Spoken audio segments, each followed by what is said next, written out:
ವರ್ಷದ ಮೊದಲ ಚಂದ್ರಗ್ರಹಣ ಹಾಗೂ ಗ್ರಸ್ತೋದಯ ಚಂದ್ರಗ್ರಹಣ ಇವತ್ತು ಸಂಭವಿಸಲಿದೆ. ಈ ಹಿನ್ನೆಲೆಯಲ್ಲಿ ಕರಾವಳಿಯಲ್ಲಿ ಎಲ್ಲಾ ದೇವಸ್ಥಾನಗಳಲ್ಲೂ ವಿಶೇಷ ಪೂಜೆ ಇವತ್ತು ನಡೆಸಲಾಗ್ತಾ ಇದೆ. ಹಾಗೆ ಜನರು ಕೂಡ ಮುಂಜಾನೆಯಿಂದನೇ ದೇವರ ದರ್ಶನಕ್ಕೆ ಬರ್ತಾ ಇದ್ದಾರೆ. ಯಾಕಂದ್ರೆ ಮಧ್ಯಾಹ್ನದಿಂದ ದೇವಸ್ಥಾನದ ಬಾಗಿಲು ಹಾಕಲಾಗುತ್ತೆ, ವಿಶೇಷ ಪೂಜೆಗಳು ನಡೆಯುತ್ತೆ, ಆದ್ರೆ ದೇವರ ದರ್ಶನ ಇರುವುದಿಲ್ಲ. ಆದ್ರೆ ಮಂಗಳೂರಿನ ಕದ್ರಿ ದೇವಸ್ಥಾನದಲ್ಲಿ 4 ಗಂಟೆಯಿಂದನೇ ದೇವರ ದರ್ಶನ ಆರಂಭವಾಗುತ್ತೆ. ಇದ್ರ ಬಗ್ಗೆ ಮಾತಾಡ್ಲಿಕ್ಕೆ ನಮ್ಮೊಂದಿಗೆ ಕದ್ರಿ ದೇವಸ್ಥಾನ ಪ್ರಧಾನ ಅರ್ಚಕರಿದ್ದಾರೆ, ಅವರನ್ನೇ ಮಾತಾಡಿಸ್ತೀನಿ. ಬಟ್ರೆ ಏನು ಇವತ್ತಿನ ವಿಶೇಷ ಏನು? ಯಾಕಂದ್ರೆ ಚಂದ್ರಗ್ರಹಣದ ವಿಶೇಷ ಮತ್ತೆ ಅದರದ್ದು ಯಾವ ರೀತಿ ಇವತ್ತು ಪೂಜೆ ಪುರಸ್ಕಾರಗಳಾಗ್ತವೆ? ಸಮಸ್ತ ಕನ್ನಡ ನಾಡಿನ ವೀಕ್ಷಕ ಬಂಧುಗಳಿಗೆ ನ್ಯೂಸ್ ಫಸ್ಟ್ ಚಾನೆಲ್ನ ಪರವಾಗಿ ಎಲ್ಲರಿಗೂ ಕೂಡ ನಮಸ್ಕಾರಗಳು. ಮುಖ್ಯವಾಗಿ ಇವತ್ತು ಚಂದ್ರನಿಗೆ ಕೇತುವಿನಿಂದಾಗಿ ಗ್ರಹಣ ಸಂಭವಿಸುತ್ತದೆ. ಯದ್ಯಪಿ ಗ್ರಹಣ ಅನ್ನುವಂಥದ್ದು ಪುಣ್ಯಕಾಲ ಅನ್ನುವಂಥದ್ದು ವಿಷಯ, ಅದರಲ್ಲಿ ದೋಷ ಅನ್ನುವಂಥದ್ದಿಲ್ಲ, ಯಾರಿಗೂ ಕೂಡ ಕಷ್ಟ ಕಾರ್ಪಣ್ಯಗಳು ಕೂಡ ಬರುವುದಿಲ್ಲ. ಆದರೆ ನಮ್ಮೆಲ್ಲರ ಜೀವನದ ಸಮಸ್ತ ಏರಿಳಿತಗಳಿಗೆ ನವಗ್ರಹರು ಕಾರಣ ಅಂತ ಜ್ಯೋತಿಷ್ಯ ಶಾಸ್ತ್ರ ಹೇಳುತ್ತದೆ. ಆದ್ದರಿಂದ ಮೇಷ, ವೃಷಭ, ಮಿಥುನ, ಕಟಕ, ಸಿಂಹ, ಕನ್ಯಾ, ತುಲಾ, ವೃಶ್ಚಿಕ, ಧನು, ಮಕರ, ಕುಂಭ, ಮೀನ ಅನ್ನುವಂತಹ 12 ರಾಶಿಗಳಲ್ಲಿ ಆದಿತ್ಯಾದಿ ನವಗ್ರಹರು ಸಂಚರಿಸುವಾಗ ಕೆಲವು ಸ್ಥಾನ ಶುಭ, ಕೆಲವು ಸ್ಥಾನ ಅಶುಭ ಅನ್ನುವಂಥದ್ದು ಸಹಜವಾಗಿರುತ್ತದೆ.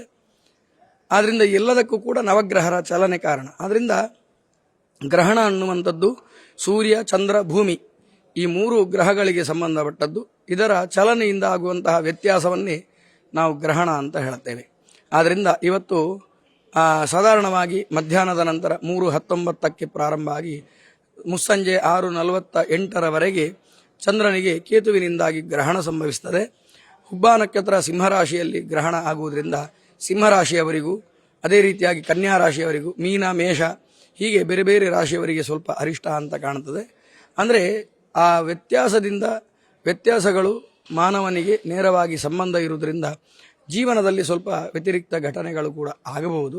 ಆದರೆ ಯಾವುದೇ ಪ್ರಾಕೃತಿಕ ವಿಚಾರದಲ್ಲಿ ಮನುಜನಿಗೆ ವಿಶೇಷವಾಗಿ ದೋಷ ಅಥವಾ ಕಷ್ಟ ಅನ್ನುವಂಥದ್ದಿಲ್ಲ. ಆದರೆ ನಂಬಿಕೆಗಳ ತಳಹದಿಯಲ್ಲಿ ಜಗತ್ತು ಉಂಟು. ಆದ್ದರಿಂದ ಈ ಗ್ರಹಣ ಕಾಲ ಅನ್ನುವಂಥದ್ದು ಪುಣ್ಯಕಾಲ ಅಂತ ಲೆಕ್ಕ, ಪುಣ್ಯ ಸಂಪಾದನೆ ಮಾಡಲಿಕ್ಕಿರುವಂತಹ ಒಳ್ಳೆ ಸುಸಂದರ್ಭ. ಆದ್ದರಿಂದ 3:19ರಿಂದ 6:48ರವರೆಗೆ ಭಕ್ತಾದಿಗಳು ಪುಣ್ಯ ಸ್ನಾನ, ಭಜನೆ ಮತ್ತು ದೇವರ ದರ್ಶನ, ಅಭಿಷೇಕ, ಸೇವಾದಿಗಳನ್ನೆಲ್ಲ ನೋಡಬೇಕು, ಮಾಡಬೇಕು, ಭಜನೆ ಎಲ್ಲ ಮಾಡಬೇಕು ಅಂತ ಲೆಕ್ಕ.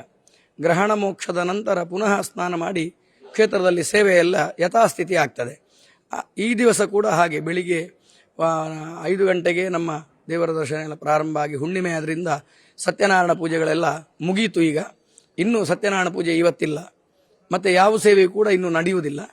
ಬೆಳಿಗ್ಗೆ 8 ಗಂಟೆಗೆ ಪ್ರಾತಃ ಕಾಲದ ಪೂಜೆಯಾಗಿ ಅದೇ ಹೊತ್ತಿಗೆ ಇನ್ನೊಮ್ಮೆ ಸ್ವಲ್ಪ ಬೇಗವೇ ಮಧ್ಯಾಹ್ನದ ಪೂಜೆ ಆಗ್ತಾ ಉಂಟೀಗ.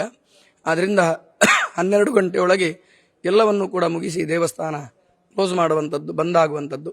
ನಂತರ 4 ಗಂಟೆಗೆ ಪುನಃ ದೇವಸ್ಥಾನ ತೆರೆಯಲ್ಪಟ್ಟು ಭಕ್ತಾದಿಗಳಿಗೆ ದೇವರ ದರ್ಶನ ಅವಕಾಶ ಇದೆ. ಆದರೆ ಯಾವುದೇ ಸೇವೆ ನಡೆಯುವುದಿಲ್ಲ. ಗ್ರಹಣವಾಗಿದ್ದರಿಂದ ಅನ್ನಪ್ರಸಾದ, ಅನ್ನ ಸಂತರ್ಪಣೆ ಇರುವುದಿಲ್ಲ, ಮತ್ತೆ ಯಾವುದೇ ಸೇವೆಗಳು ಇರುವುದಿಲ್ಲ. ಗ್ರಹಣ ಕಾಲದಲ್ಲಿ ಕೇವಲ ದೇವರ ದರ್ಶನಕ್ಕೆ ಅವಕಾಶ ಉಂಟು. ಈಗ ಕರಾವಳಿಯಲ್ಲಿ ಹೆಚ್ಚಿನ ದೇವಸ್ಥಾನಗಳಲ್ಲಿ ಮಧ್ಯಾಹ್ನ 1:15 ನಂತರ ಕ್ಲೋಸ್ ಆಗಿ 7ವರೆಗೆ ಮತ್ತೆ ಓಪನ್ ಆಗುತ್ತೆ. ಆದರೆ ಕದ್ರಿಯಲ್ಲಿ 4 ಗಂಟೆಗೆ ಯಾಕೆ ಓಪನ್ ಆಗಿ ದರ್ಶನ ಸ್ಟಾರ್ಟ್? ಮುಂಚಿನಿಂದ ಸಹ ಗ್ರಹಣ ಕಾಲ ಅನ್ನುವಂಥದ್ದೇನಿದೆಯೋ ಅದು ಪುಣ್ಯ ಸಂಪಾದನೆ ಮಾಡಲಿಕ್ಕೆ ಸದವಕಾಶ ಅಂತ ಹಿಂದಿನಿಂದಲೂ ಶಾಸ್ತ್ರದಲ್ಲಿ ಹೇಳಲ್ಪಟ್ಟಿದೆ. ಆದ್ರಿಂದ ಆ ಕಾಲಕ್ಕೆ ದೇವರ ಪ್ರದಕ್ಷಿಣೆ ಮಾಡಬೇಕು, ಭಜನೆ ಮಾಡಬೇಕು, ಇದೆಲ್ಲ ಪದ್ಧತಿ ಇದೆ. ಆದ್ರಿಂದ ಇಲ್ಲಿ ದೇವಸ್ಥಾನವನ್ನು ಬಂದ್ ಮಾಡಿ ದೇವರಿಗೆ ಭಜನೆ ಅಥವಾ ದರ್ಶನ ಮಾಡುವಂಥ, ಪ್ರದಕ್ಷಿಣೆ ಬರುವಂಥದ್ದು ತಪ್ಪು. ಕ್ಲೋಸ್ ಆದ ದೇವಸ್ಥಾನದಲ್ಲಿ ಪ್ರದಕ್ಷಿಣೆ ಬರಬಾರದು. ಆದರೆ ದೇವಸ್ಥಾನಕ್ಕೆ ಪ್ರದಕ್ಷಿಣೆ ಬಂದು ಭಜನೆ, ಹರಿನಾಮ ಸ್ಮರಣೆ, ಜಪತಪಗಳನ್ನೆಲ್ಲ ಮಾಡಿದರೆ ಪುಣ್ಯ ಸಂಪಾದನೆ ಆಗ್ತದೆ ಅಂತ.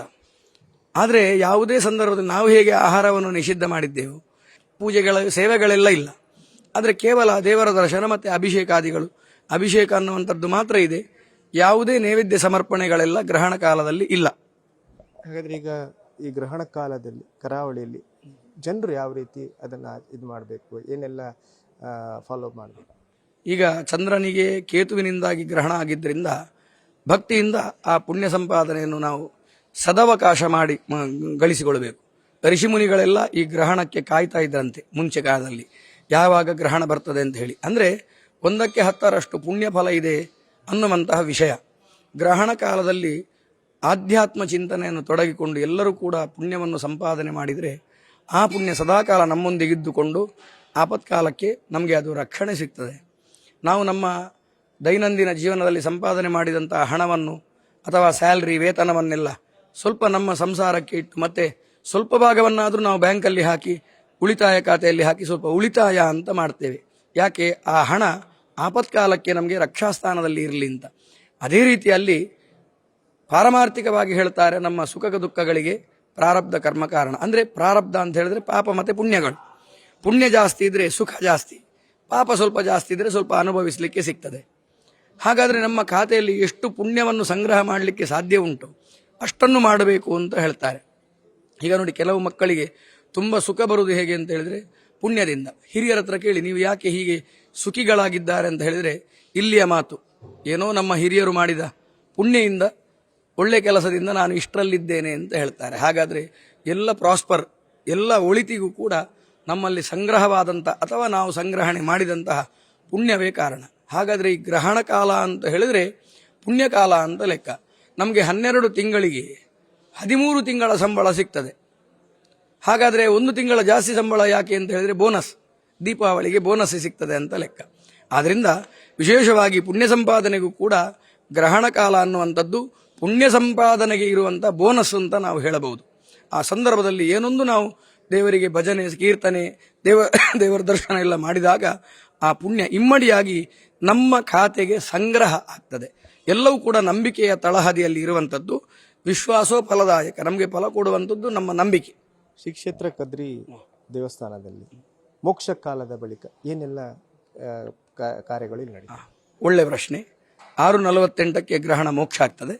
ತದನಂತರ ನಾವುಗಳೆಲ್ಲ ಕೆರೆಯಲ್ಲಿ ಪುಣ್ಯ ಸ್ನಾನ ಮಾಡಿ ಭಗವಂತನಿಗೆ ಸ್ವಸ್ತಿ ಪುಣ್ಯ ವಾಚನೆ ಅಂದರೆ ಪುಣ್ಯಾರ್ಚನೆ ಎಲ್ಲ ಮಾಡಿ ಶುದ್ಧೀಕರಣಗೊಳಿಸಿ ದರ್ಬೆಯಿಂದ ಎಲ್ಲ ಪ್ರೋಕ್ಷಣೆ ಎಲ್ಲ ಮಾಡಿ ತದನಂತರ 7 ಗಂಟೆಯ ನಂತರ ಯಥಾಸ್ಥಿತಿ ಯಾವ ಭಕ್ತರಿಗೂ ಯಾವ ಸೇವೆ ಕೂಡ ಮಾಡಲಿಕ್ಕೆ ಅವಕಾಶ ಉಂಟು.